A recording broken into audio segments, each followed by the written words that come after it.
What's going on, my people? It's your boy Cash and we are back at it.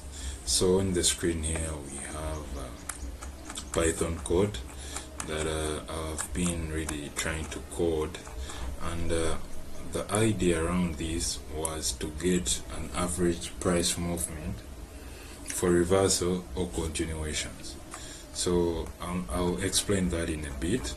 So let's go ahead and see exactly here what I mean. So in the main function here, we see we are testing Nasdaq Futures for 2 years and the 1 hour period. Alright, so if we run this for the purposes of the video to be a bit fast, we see we had these results here.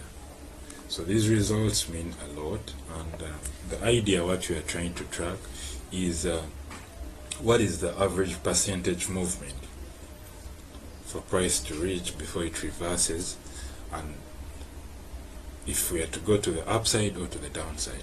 And we see here downside to upside count we had 55, meaning this thing really works, and we had an average extreme of around 5.2%.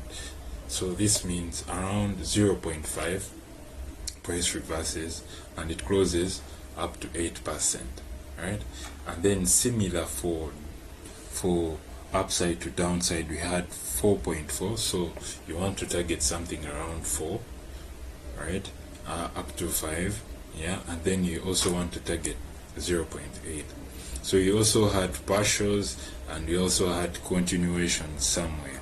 So we see here downside continuation, we need to have an extreme of 1.3%, right? And then we see a downside continuation average close is around 0.9.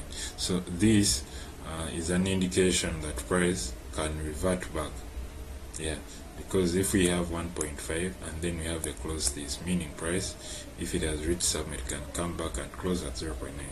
Same either way for the upward, we see something above 1 point what, price always comes back to close in those areas.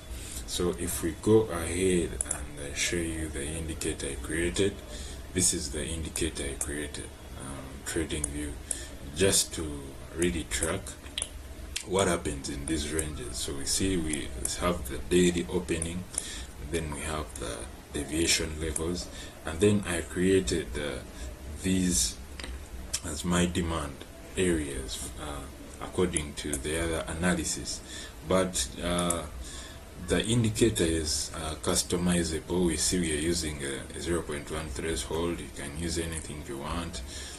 Then here you can as well put in the zones that you see fit according to the backtest results, right? So here we are testing the Nasdaq, and we want to see really what happens when price comes to these areas as the results are claiming. So we wait. Okay, we see price came and dipped to the 0.5%, and we see a very big reaction from this area and to push price up to the opening. So this could have been an entry on a lower time frame, right? We see again it does it again and then pushes up to 1%,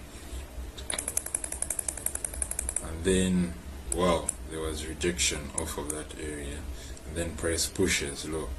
So how is this viable? We see really this thing is working.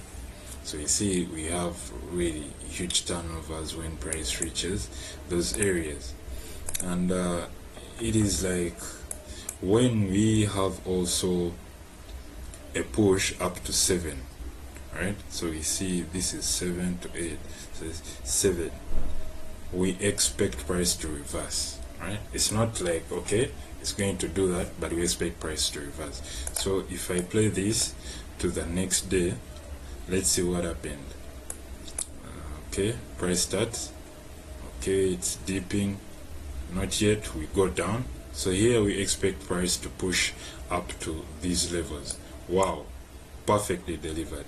That is it, guys. That is how we do strategies and backtest them and also create indicators. at next alpha. Bless up upon yourself. Peace.